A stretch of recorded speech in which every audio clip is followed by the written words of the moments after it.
Môre aan almal van julle, vandag is die 17de September en ek het 'n geleentheid om in jou lewe inspraak te maak. Ja, die woord is die grootste inspraak in jou lewe, want wanneer jy die woord luister, luister jy na die lewe, want die woord is lewe. Die woord verander jou, die woord verander jou denke, die woord gee jou rigting, die woord is 'n lig op jou pad, dit help jou in moeilike tye, dit help jou in slegte tye, dit help jou in goeie tye. Nou ja, ek wil vandag vir jou uit die woord lees. Een van my gunstelinge, Johannes 15. Ek gaan hom sommer vir jou lees vinnig. Jy gaan baie daarvan hou. Hoor 'n bietjie. Nou sê Jesus, ek is die ware wynstok. Julle weet wat die wynstok is? Dit is hierdie plant. Ek is die ware wynstok. En my Vader is die landbouer. My Vader is die landbouer. Elke loot wat in my nie vrug dra nie, dit neem hy weg. En elke loot wat vrug dra, die maak hy skoon, sodat dit meer vrug kan dra. My grootste begeerte is dat jy so vrug kan dra, dat almal net wil by jou kom eet. Julle is al reeds rein deur die woord wat ek tot julle gespreek het. Bly in my, soos ek in julle. Net soos die loot geen vrug kan dra van homself nie, kan dit nie in die wynstok bly nie. So julle ook nie as julle nie in my bly nie. So ons is die lote, hy is die wynstok, Vader is die landbouer. Ek is die wynstok, julle die lote. Wie in my bly en ek in hom, hy dra veel vrug, want sonder my kan julle niks doen nie. Ek gaan sommer net daar stop. Lees asseblief Johannes 15. Jy gaan absoluut baie daarvan hou. Nou, ek wil nou vandag vir julle sê, sonder die Here kan ons niks doen nie. Ja, jy kan baie doen. Ja, ons is in God se beeld gemaak. Jy kan fantastiese dinge doen, maar dis net oor jouself.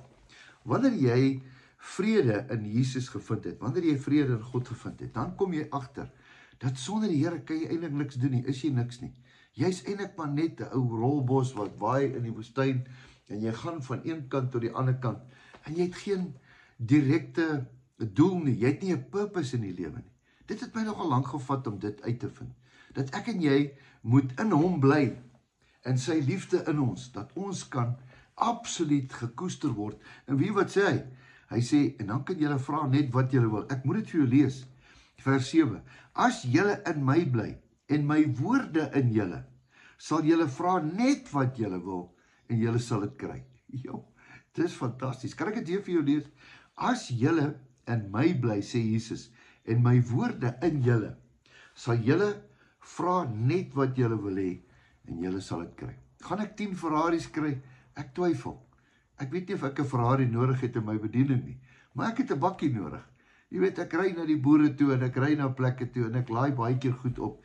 En weet julle wat, die Here het vir my 'n bakkie gegee, 10 jaar gelede, het die Here vir my 'n bakkie gegee. Ja, ek het hom nog steeds, 400.000 kilos, en hy loop nog sterk, tot die Here vir my ander ene gaan gee. Prys die Here, want hoekom? Ek het hom gevra vir een, en hy het vir my gegee. Eendag sal ek my getuienis daaroor vertel. Wie wat sê ek vir julle? As julle in my bly en my woorde in julle, sê julle vra net wat julle wil, en julle sal dit kry.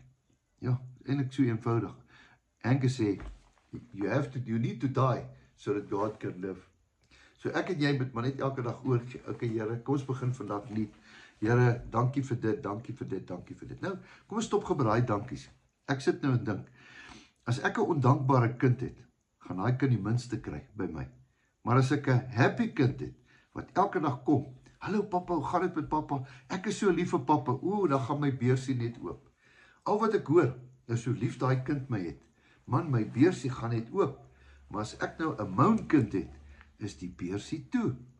Dis hoekom dit belangrik is, ek en jy moet elke dag dankbaar wees. Die Here hou van dankbare mense. Hy hou nie van moan mense nie. Daar's 'n ander lelike woord daarvoor, maar ek gaan dit nou nie sê nie. Hy hou nie van moan mense nie, want moan mense het 40 jaar gevat om by Kanaan uit te kom. Onthou jy? Ja, jy is reg. Hy praat in die ou vertaling van murmurering. Ek weet nie hoekom sê ek dit nie. Kom ons wees vandag net bly en sê, dankie Here, alles wat ek het vir gesondheid, vir kinders, vir my kar, vir my huis, vir petrol, vir kos, ten spyte van Eskom en al die land se probleme, prys en loof ek die Here. As hy in my is, en sy woorde in my, sal ek vra, Here, gee vir my vandag wat ek nodig het. Dankie daarvoor. Dankie dat jy lief is vir my.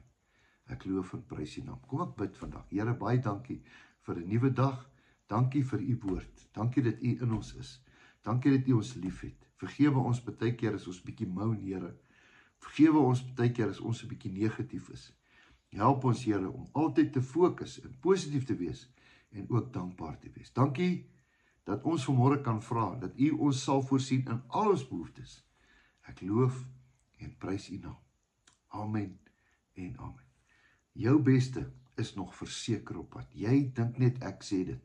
Maar eendag sal jy my sien, dan sê jy vir my, ek het dit geglo, en ek het dit gespreek, en hierso, hy sê, dit wat jy spreek, is dit wat jy gaan eet.